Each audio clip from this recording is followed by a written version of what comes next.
Nah, buku ini adalah buku yang ditulis oleh Amartya Sen. Amartya Sen ini seorang filosof pemikir kenamaan asal India. Bahkan dia pernah meraih Nobel, sebuah penghargaan untuk para pemikir-pemikir di dunia. Kali ini Amartya Sen, seorang pemikir ekonom, menjelaskan tentang identitas dan kekerasan atau violence and identity. Nah, di dalam buku ini pertama kali Amartya Sen menjelaskan dulu apa itu ilusi terhadap kekerasan. Nah, ilusi terhadap kekerasan atau kekerasan yang sifatnya ilusif adalah ketika kita memahami identitas itu secara ilusional. Apa itu identitas? Nah, identitas itu adalah ciri khas yang melekat pada diri kita atau bahkan kelompok kolektif kita yang membedakan kita atau kelompok kita dengan diri kita atau kelompok lain. Jadi untuk saya ulang bahwa identitas adalah ciri khas yang melekat pada diri atau pada kelompok yang membedakan kita dengan orang lain atau kelompok lain. Jadi itu identitas, baik itu berupa nama, agama, budaya, peradaban, pandangan politik dan sebagainya. Nah, premis buku yang ditulis oleh Amartya Sen ini adalah bahwa identitas acap kali digunakan sebagai alat untuk melakukan kekerasan atau represivitas. Represivitas ini selalu menjadikan identitas sebagai toolsnya. Kenapa dikatakan identitas menjadi tools atau menjadi alat untuk memetakan konflik? Karena identitas ini sangat gampang digoreng, apalagi kalau dalam konteks India di dalam kebangsaan atau negaranya Amartya Sen ini. Nah, sehingga yang harus dipahami bahwa ilusi terhadap identitas adalah ilusi atau khayalan yang menyatakan bahwa identitas itu sifatnya tunggal. Oh, identitas saya Islam, maka saya harus bicara Islam terus. Padahal di dalam identitas keislaman saya hadir pula secara bersamaan identitas keindonesiaan, identitas misalnya kejawaan begitu, identitas kemamujuan misalnya, identitas mengenai kehukuman begitu karena saya mungkin backgroundnya hukum. Banyak identitas yang bersiliweran di dalam individu yang namanya Hartono Tashir misalnya. Begitupun teman-teman, sehingga membenturkan identitas dengan identitas lain secara berhadap-hadapan dan sifatnya monoistik atau tunggal, itu merupakan sebuah ilusi terhadap identitas itu sendiri. Nah, selanjutnya pemahaman terhadap identitas itu menjadi sesuatu yang mutlak perlu, bahwa identitas itu lagi-lagi bukan tunggal tetapi plural. Misalnya ketika seseorang yang sekaligus dia berlatar belakang hukum, dia agama Islam, dia mazhabnya Sunni, dia organisasinya NU, dia misalnya orang Indonesia, dia sukunya misalnya Jawa atau Sulawesi dan sebagainya, itu adalah identitas yang sifatnya plural. Jadi penyempitan identitas itu adalah sebuah perangkap atau kurungan yang dilakukan oleh seorang penjajah agar kita dapat berkelahi satu sama lain. Selanjutnya kita berbicara tentang kurungan peradaban.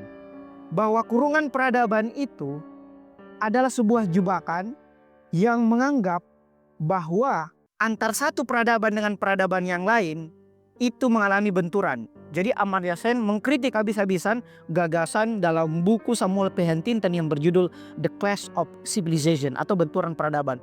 Kata Amartya Sen bahwa tidak ada yang namanya benturan peradaban. Yang ada adalah kurungan peradaban yang dilakukan oleh penjajah terhadap subjek yang dijajah. Sehingga klasifikasi kaku bahwa misalnya Sen mengambil contoh India. Di dalam buku Benturan Peradaban, India dianggap sebagai peradaban Hindu. Padahal kata Amartya Sen, populasi yang terbanyak di India, kalau kita bicara peradaban India secara umum yang masuk dalam Pakistan, Nepal, Bangladesh dan sebagainya, yang populasi yang banyak itu justru Muslim. Apalagi kalau kita kaitkan dengan sejarah kekaisaran dinasti Mughal di India. Jadi penyempitan peradaban India ke dalam peradaban Hindustan itu merupakan salah satu kurungan peradaban. Dampak negatifnya adalah akan terjadi miskonsepsi terhadap budaya India itu sendiri. Begitu misalnya kalau kita berbicara tentang peradaban Barat dan Timur, selalu ada kan separasi seperti itu, bahwa Barat itu maju dan Timur itu terbelakang.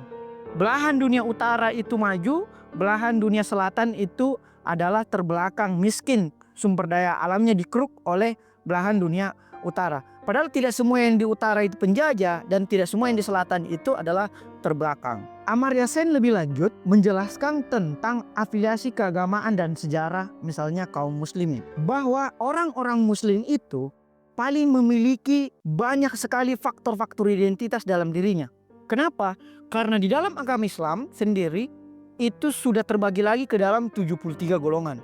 Dalam golongan itu selain mazhab ada lagi namanya mahtab. Dan begitu seterusnya, belum kalau kita silang dia dengan keragaman budayanya. Budaya pun ada banyak lagi.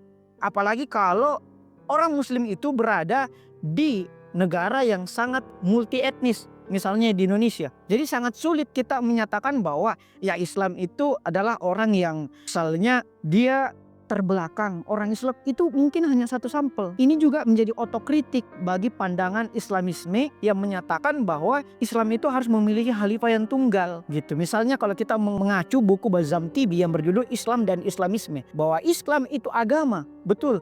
Tetapi Islamisme adalah jubah politik yang mengatasnamakan agama. Misalnya sekarang yang diadopsi oleh Timur Tengah, itu kebanyakan Islamisme, termasuk di negara Basam Tibi di Suriah yang kemudian dia bermigrasi ke Jerman dan menjadi guru besar di Jerman. Di Suriah sekarang ini kelompok-kelompok Al-Julani itu menggunakan Islamisme, menggunakan jubah agama untuk kepentingan-kepentingan politiknya. Padahal untuk menyokong dunia barat dan Zionis. Selanjutnya kita juga berbicara tentang barat dan anti barat. Sering misalnya diskusi-diskusi kita itu mengatakan bahwa itu kan perspektif barat. Misalnya baru-baru ini kami diskusi dengan salah satu senior dan saya mengatakan bahwa kemarin saya nonton 10 rekomendasi bukunya Obama. Saya belum selesai berbicara, dia kemudian memotong dan mengatakan, wah berarti referensi kamu barat ya. Saya bilang kita tidak gamang terhadap barat. Sesuatu yang baik di dalam barat itu harus kita akui dan kita adopsi. Misalnya adalah kecanggihan barat dalam perangkat teknologi gitu. Ini ada dalam buku saya yang berjudul Masa Depan Pancasila, yang mana saya mengambil subjudul atau novelty saya adalah globalisasi kebudayaan.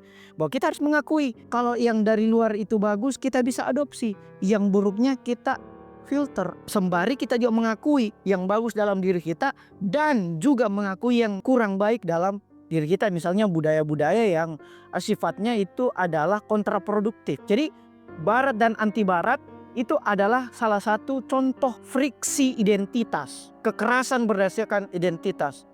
Bukan berarti juga kita sangat gandrung terhadap barat, semua yang dari barat itu sudah bagus. Kalau kita bicara AI pasti barat nih begitu. Kenapa? Karena the tale of the big AI itu cuma barat antara OpenAI, ChatGPT dan Google Gemini. Padahal sekarang yang terbaru telah keluar AI yang lebih canggih dibandingkan ChatGPT dan Gemini, yaitu DeepSeek yang dikembangkan oleh China. Jadi kita tidak gampang melihat antara friksi barat dan anti barat ini karena ini adalah konstruk sosial saja. Selanjutnya kita berbicara juga tentang budaya dan penangkaran. Bahwa identitas itu selalu dibentuk secara kaku. Sehingga kita harus memahami bahwa pembentukan itu, konstruk itu harus kita kembalikan kepada diri kita. Kita harus melakukan pilihan dan penalaran terhadap seluruh identitas kita. Memang ada identitas yang sifatnya bawaan dari lahir. Saya tidak bisa memilih untuk dilahirkan misalnya di Amerika. Saya tidak bisa memilih bahwa orang tua saya bersuku misalnya Jawa. Saya tidak bisa memilih misalnya bahwa saya kemudian dibesarkan dengan cara budaya tertentu. Tetapi ada juga identitas lain yang sifatnya pilihan. Contoh yang mungkin sangat dilematis adalah identitas agama. Itu pilihan. Bahkan dalam Al-Quran disebutkan bahwa anak-anak itu mengikuti agama yang diwariskan oleh nenek moyangnya. Sampai anak-anak itu bisa memilih sendiri juga secara ketika dia balik, yaitu kedewasaan intelektual, memilih agamanya sendiri atau memilih mazhabnya sendiri. Karena agama itu adalah identitas pilihan, bukan identitas bawaan. Dan sebenarnya lebih banyak identitas kita yang sangat banyak ini, identitas ini, itu sebenarnya lebih banyak ke identitas pilihan. Anda bisa memilih mau jadi profesi apa. Anda bisa memilih fakultas mana. Tapi kan saya disuruh sama orang tua untuk ikut ini Kak, di fakultas ini saja. Betul, saya juga dulu seperti itu. Disuruh untuk mendaftar fakultas ini. Akhirnya tahun depannya saya tes lagi gitu. Karena saya mau memilih identitas saya. Begitupun juga dengan pernikahan. Pernikahan itu adalah pilihan identitas. Karena yang kita akan temani menikah itu justru lebih lama hidup dengan kita dibandingkan orang tua kita. Orang tua kita mungkin hanya menemani kita sampai maksimal 30 tahun. Tapi pasangan kita, kalau kita misalnya tidak cerai atau kita sesuaikan dengan angka harapan hidup orang Indonesia 75 tahun, it's mean kita sama dengan pasangan kita itu sekitar 45 tahun atau hampir setengah abad. Apalagi kalau kita kaitkan dengan pandangan agama bahwa perempuan dan laki-laki ketika menikah itu akan reuni kembali di akhirat. Itu artinya dunia ini bukanlah batasan kita bersama dengan pasangan kita, tetapi sampai akhir. Sehingga sebelum memilih identitas berbasis pasangan, kita harus memahami bahwa saya nanti reuni lagi sama orang ini di akhirat gitu loh. Nah, identitas ini kemudian kalau kita konteskan dengan pandangan global, kita harus memilih identitas yang sifatnya inklusif. Misalnya, ketika kita berbicara tentang identitas pendidikan, kita harus berbicara identitas yang sifatnya inklusif. Tidak menganggap lagi bahwa pendidikan kita lah yang paling, golongan kita lah yang lebih baik. Bahkan Soekarno hampir 1 abad lalu telah menjelaskan bahwa kelompok-kelompok asobiah atau kelompok yang chauvinistik atau yang merasa kelompoknya baik karena itu kelompoknya, itu adalah sesuatu yang sangat ditentang oleh Pancasila. Bahkan kalau kita tarik akarnya itu, salah satu dosa terbesar, bahkan dosa yang paling utama yang dilakukan makhluk di hadapan Tuhan, itu akarnya adalah asobia atau ujub. Ketika iblis merasa bahwa dirinya lebih baik dibandingkan Adam, itu kan ujub. Itu berdasarkan identitas bahwa saya diciptakan dari api dan Adam diciptakan tanah, maka saya harus tunduk kepada tanah. Padahal bukan itu hakikatnya. Hakikatnya adalah kau harus tunduk karena itu adalah perintah saya. Selanjutnya kita juga akan membahas tentang multikulturisme dan kebebasan. Bahwa masyarakat yang merayakan keragaman budaya, yaitu di masyarakat yang multikultur, itu sebenarnya adalah masyarakat yang bisa dikatakan sebagai peradaban. Kenapa? Karena peradaban per definisi adalah akumulasi kebudayaan puncak. Di Timur Tengah itu nyaris sangat monokultural, bahasanya sama. Bahkan Timur Tengah saya bilang ya, bukan negara. Timur Tengah bahasanya nyaris sama, agamanya nyaris sama Islam, tapi terpecah-pecah. Di Indonesia sebaliknya, ini cuma satu negara, bukan satu kawasan, bukan satu regional seperti Timur Tengah. Indonesia satu negara yang agamanya banyak sekali. Yang mayor mungkin cuma 6. Tetapi aliran penghayat itu ada ratusan aliran penghayat. Ada Sunda Wiwitan, ada Tolotang, ada Kajang dan sebagainya. Bahasanya banyak sekali. Ada lebih 700 bahasa di Indonesia gitu. Yang aktif, belum yang terancam punah gitu.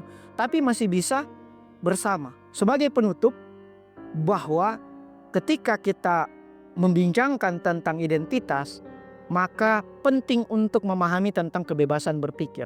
Yaitu kita harus keluar dari friksi identitas yang tunggal atau yang sempit. Kita harus merangkul pluralitas itu dan menyatakan bahwa di dalam diri saya itu banyak identitas. Sehingga saya harus berdamai dengan keragaman identitas itu.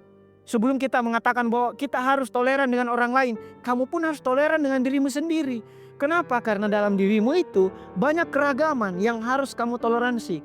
Jadi orang yang tidak toleransi kepada orang lain itu gagal toleran kepada orang lain dan gagal pula toleran kepada dirinya sendiri. Kenapa? Karena dalam dirinya itu juga banyak keragaman identitas yang harus ia hargai. Sekira itu, terima kasih. Wassalamualaikum warahmatullahi wabarakatuh.